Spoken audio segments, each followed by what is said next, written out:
was 10 years old when my uncle molested me, and he said he wanted to do it to teach me how to be a man. Johnny's story could be the story of any American boy or girl.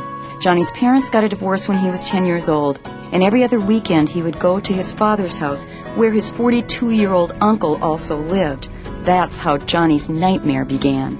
I never thought that this would happen to my family, my children.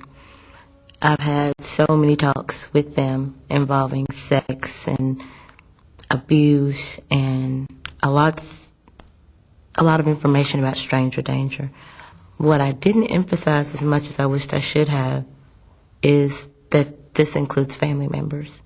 Before he started doing what he did, he used to go play basketball, He'd buy me some things, we'd be happy, but now I don't even like to think about him anymore. Johnny's uncle was your average, everyday, ordinary person. He did come in contact with children a lot. He was very musically inclined, so he gave lots of music lessons and participated in various musical groups. Lots of things that are appealing to boys, like drums and guitars and that type thing. Johnny's uncle had been molesting young boys for years, but most of his victims were too afraid or too ashamed to tell.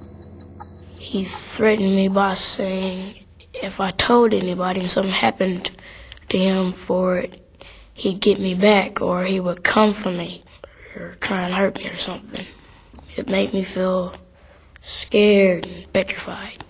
He thought he could do this to me because he kept buying me things over and over again, yo-yos, CDs, games, all kinds of stuff. My son went through a lot of personality changes during the time of his abuse, the time it was occurring, prior to my knowledge of it.